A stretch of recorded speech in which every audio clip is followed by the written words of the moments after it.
Hey man, are you okay? Shit, guess not.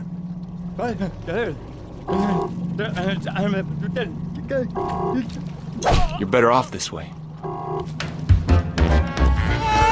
Yeah, okay. Last. Calm down. Sorry, brother.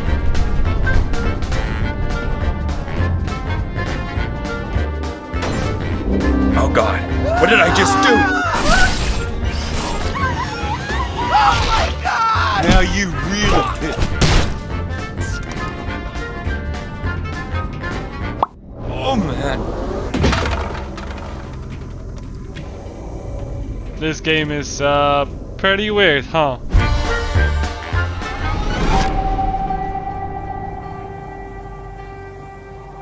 Even though this video is mostly going to be about the original Prey, the one that came out in 2006, I still want to start this video off by talking about the 2017 release because, despite the many shortcomings that the game has, it is also, for many reasons, one of my favorite games that was ever created.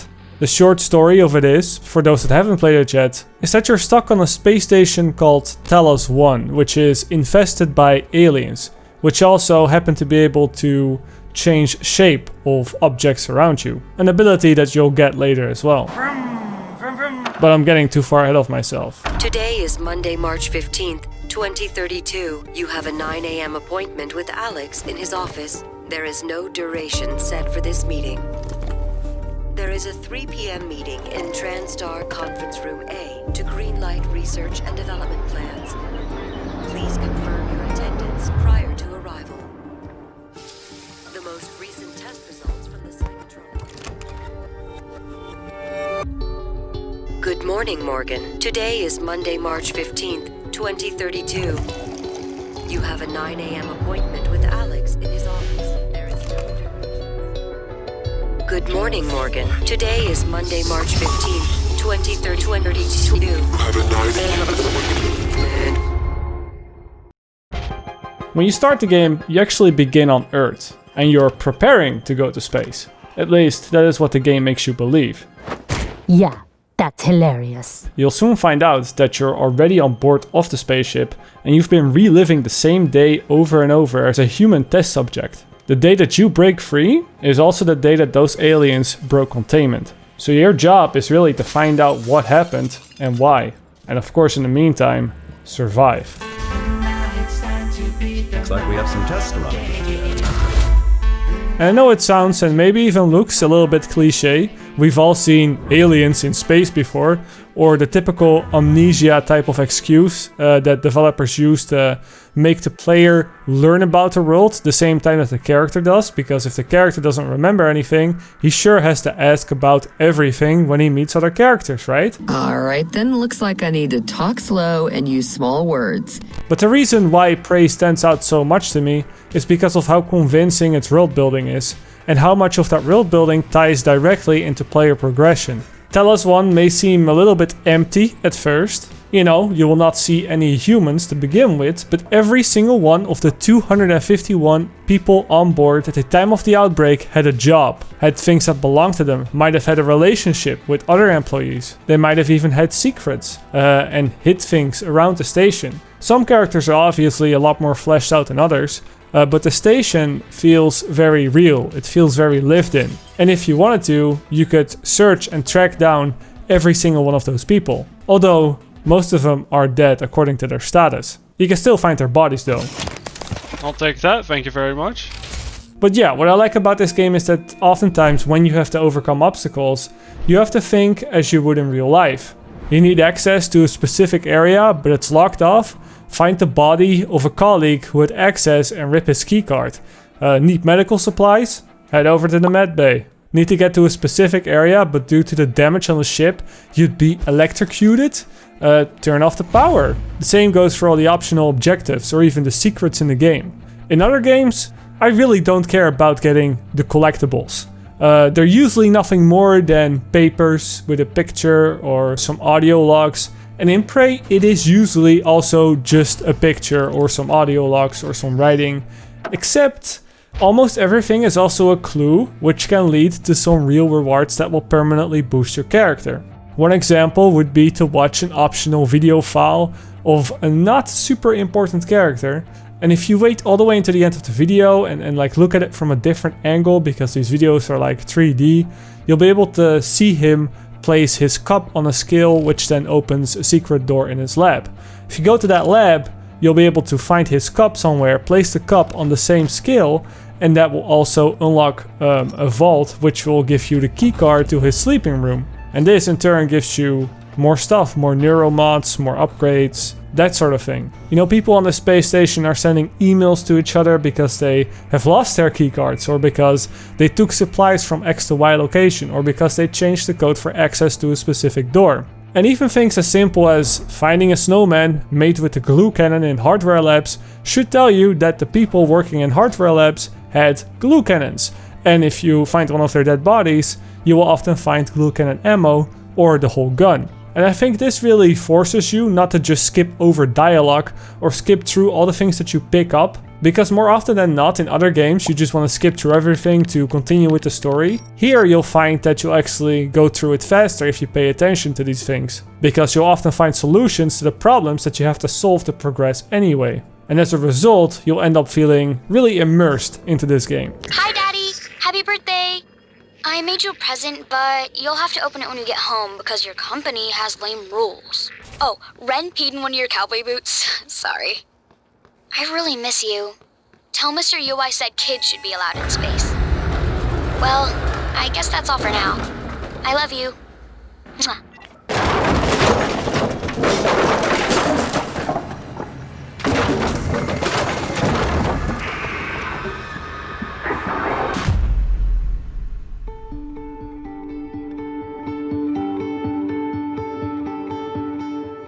Those that have played the game though, know that it doesn't come without its problems.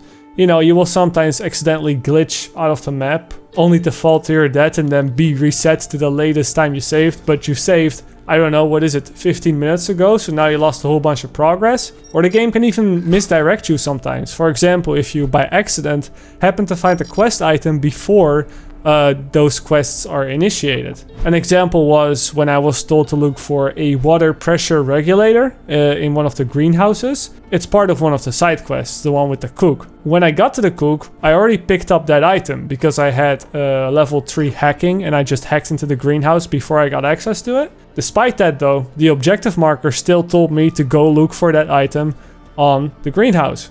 So I went there and couldn't find it, only to eventually find out it was already in my inventory. Maybe they have useful things for you. Or maybe inside is another way out.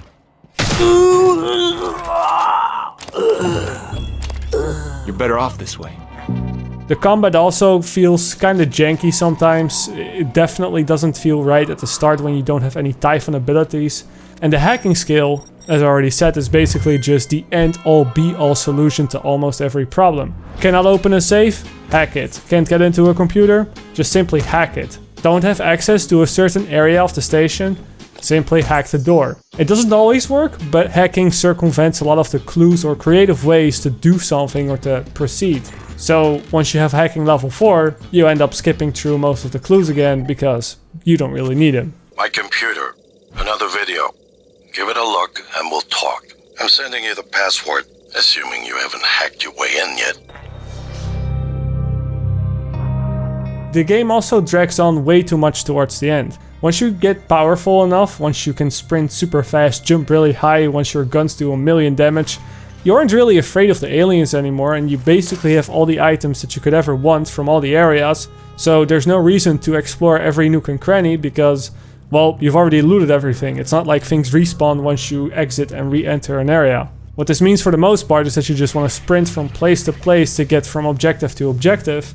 But when you sprint around and you've specced all the way max into stamina, you'll be sitting in a loading screen every minute or so if you want to go from place to place. Because yes, it is an open world game, technically, but it's not a seamless open world game. And the areas, they seem very big at first. They're pretty big, but once you know them and once you know the shortcuts, you just zoom through them. Excuse me, gotta go through, gotta get the deep storage. Yes, thank you. Yes, do not have the ammo for that. Just a straight line from here. Okay, more enemies. Go this way, go through there. Oh, and we're stuck. Alright, go to the elevator, and we're safe. I imagine this being a very tricky thing for a developer to get right though, when you end the game.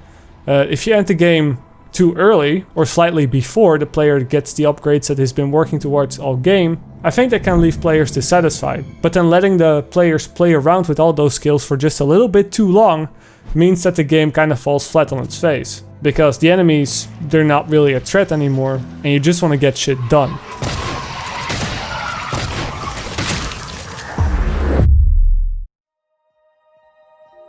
Attention all Pythia's crew members.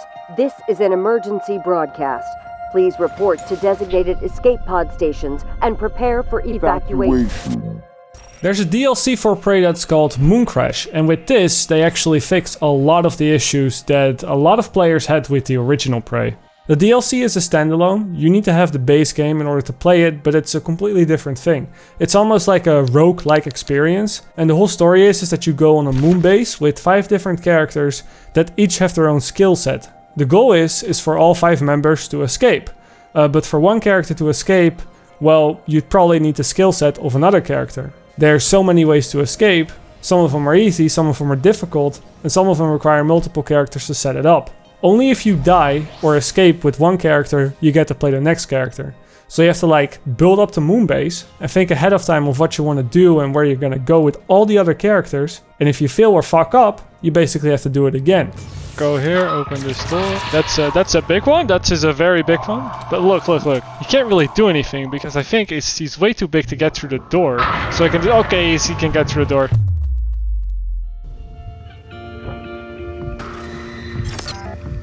This DLC was pretty well received because by the time that you've built everything, by the time that you really understand what's going on, the game doesn't drag out too much because you can just escape with all the characters because the escape paths have been set up. But if you really wanted to, you could also play around for a little bit longer by just not escaping with the last character. The level plays out for exactly how long you want it to, and so it's always a good experience.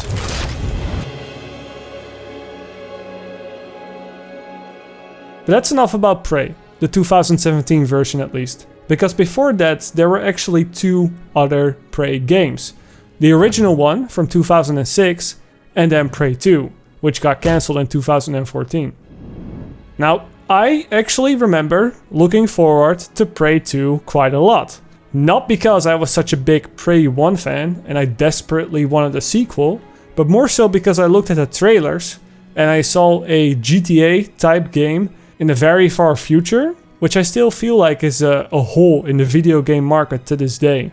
I guess Cyberpunk 2077 is going to be the closest thing and probably the best thing we'll get in a while, but as the name implies, it only takes place in the year 2077. And although it looks impressive, it is definitely not as sci-fi, and it also doesn't have as much verticality to the city as the Prey 2 trailer shows.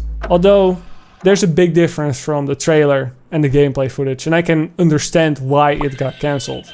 While the world looks interesting, it also feels really empty. When you have this many buildings built on top of each other, going up this high, you would assume that that goes hand in hand with a very dense population that would have justified these high buildings to begin with. Yet there are never more than a handful of NPCs on screen, and this is only in very specific locations where the missions are. The streets are practically dead, and it just doesn't look convincing as a result, but there's more to it than just that. For instance, the shooting mechanics also don't look as tight, but that could also simply because of the player. If you think about it, even the Destiny 1 trailer didn't look like it had the greatest shooting mechanics. Got you covered. What the fuck was that? Yet as we know now, of course, Destiny ended up being one of the best feeling shooters ever created. And 1, and 2, and now we just get this piece of shit game. At least for consoles.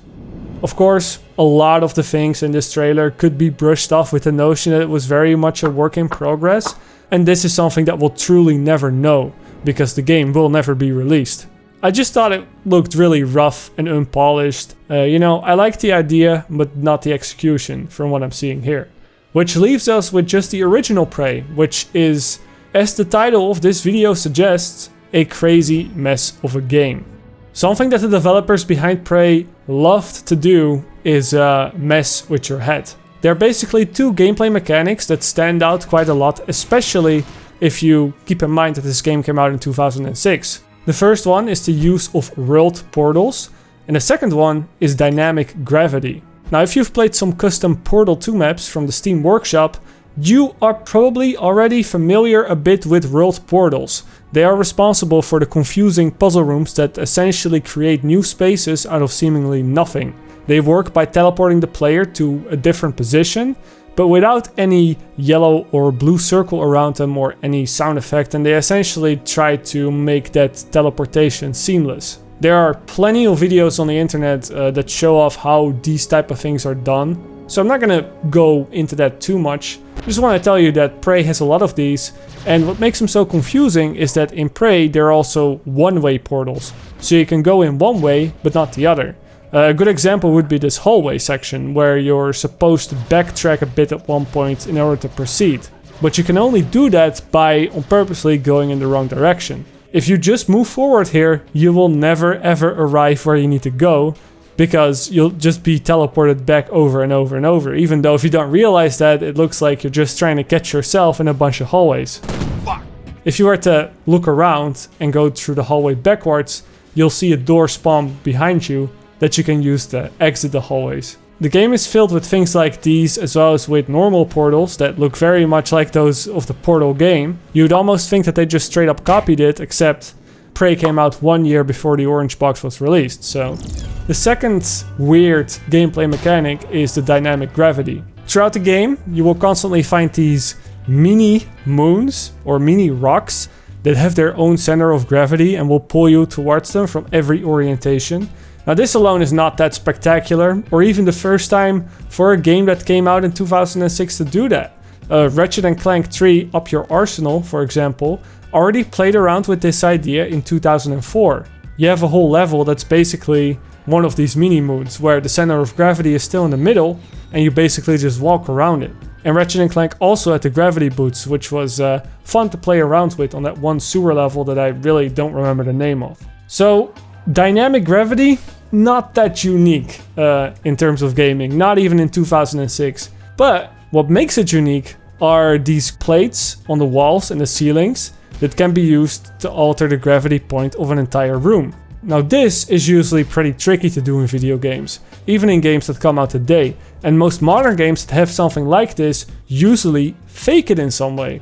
Destiny 2's most recent Prophecy dungeon is a good example of that. This dungeon has a cube-shaped room that can essentially be rotated using modes, and it's the player's job to rotate the room in a certain order and then basically beat it. Seems simple enough, but the thing is, the room actually never rotates. Instead, players just get teleported to different identical cubes, each with a different floor pointed towards the bottom. This is why you can never see your teammates walk on the walls, and also why if you place a bubble or a well on the floor just before you teleport, you will not see that bubble or the well on the wall after the rotation. You're simply teleported to a different area that looks exactly the same. And if you don't believe me, there are plenty of videos of these glitchers going out of bounds and being able to see all those 6 cubes at the same time. The thing is though, is that in Prey this effect is not fake, it is all real.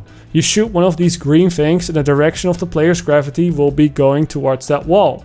Only for the player though. Enemies will still have their own gravity, and items don't suddenly start falling either. Combine portals with dynamic gravity, with a superpower that sort of lets you ghost walk around as an out-of-body experience, and you can have some pretty interesting puzzles. Put your body in this door frame, which then technically teleports you to another room, but then you can ghost walk back out of it, and you can move the tiny door frame through a slit. Then you can teleport back into your body, and now you're on the other side. I haven't really seen other games have puzzles like this. And combat can also be pretty confusing at times, with enemies being on the ceiling or on the walls. But wait, that's the bar from the start. So then I must be the one walking on the wall. Has this been a wall the entire time? Have I been walking on walls? Last call, boys. Already? Oh, hell no, that ain't right. It's time for you boys to leave. After you've been wagging that pretty little ass at us? I don't think so.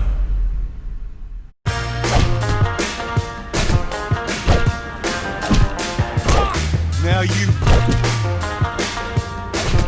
Bobby, are you crazy? You could have killed them! Maybe I should. That's not what I meant! It really is a shame that the combat in this game is pretty bad though. Just like with the 2017 Prey, the original one suffers from a pretty weak combat loop, and it just pushes it way too much on the player the further you get into the game. Enemies rarely flinch when you shoot them, even when you give them a headshot, which really threw me off the first couple of engagements. I thought I was missing my shots or something, but no, it just takes a few bullets to the head and they don't react at all. And the weapons just don't feel great. Especially the sniper scope has not aged well. I mean, look at this thing. What the f***? Which is unfortunate considering how powerful the weapon is in a lot of cases. It's often the best choice for medium to long range fights. Who would have thought that, the sniper being the best at long range? What a surprise. And sure, the game does offer you more varied weapons as you proceed, and some weapons even have different firing modes or different types of ammunition. And taking a page out of the Doom games, you can carry all of the weapons at the same time, and you never have to reload them. The worst thing that can happen is that you run out of ammo. This is something that I could really appreciate, you know, just hold down mouse 1 and you're good to go. And it did help the flow of combat quite a bit, but more often than not, I just really wish there wasn't so much combat in this game because it really is not the best. The real problem is that there's just never any tension during combat because you cannot actually die in this game. As soon as you lose all your health, you just get teleported to the spirit world, where you'll have to shoot your bow at a bunch of flying birds to get your health back, and then you'll simply be teleported back into the fight with no penalty whatsoever, and this can happen as many times as you want. You essentially cannot die in Prey. I really do feel like this was a last-minute decision that the developers implemented, because when you get towards the end of the game, there are some really cheap ways that you could easily die, and probably with the lack of time to polish that, they might have just added this as a band-aid fix to the problem. Oh, and also I had my screen turn into a few pixels every time I took damage.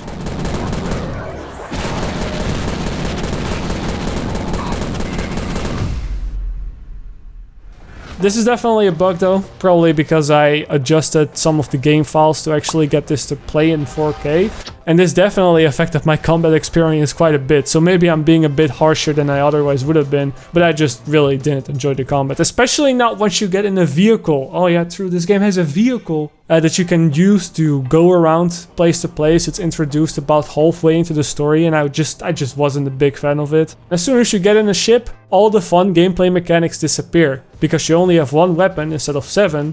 You cannot go through portals, because even if you try, the game sort of glitches out and pushes you back.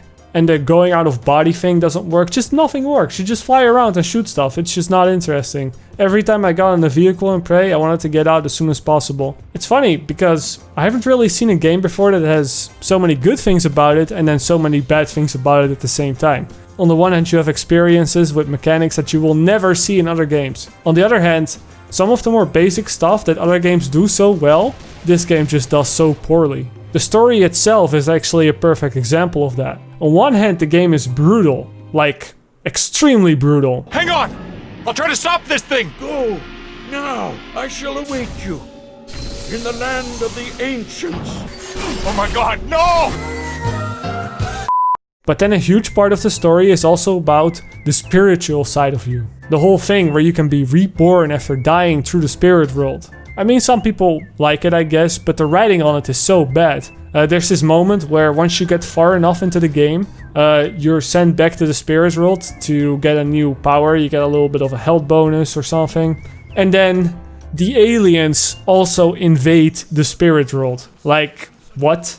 Isn't this like a place for dead people, not a place where aliens can just fly there and just take over? Like, what are the writers doing? I don't believe this. Your beliefs will soon change. The imaginative approach to level design, some tweaks to weaponry, In an actual story with good voice acting, all come together to elevate this game above a sea of competitors. And then all the way at the end, once you get to like the final boss, after you're forced to kill your own girlfriend and see all those people on the spaceship die, you finally get to kill the leader. And then she's all like, "Why did you do this?" You're better off this way. "Why did you do this?" Yeah, I really, really wonder what the motives might have been right here. No! Oh my god, no! Oh my god! Why did you do this? In an actual story with good voice acting. But yeah, that was it for this video. I thought it was pretty interesting to look back at one of those older games, see what it was all about, see where the most recent Prey got its inspiration and got its name from. And after playing it, I felt that it was definitely worth sharing, or at least making one video about. Something different for the channel here and there, you know, in between the Destiny 2 videos. Season's getting a little slower now, so I gotta try a couple different things. I really hope you guys enjoyed it. As always, see you later.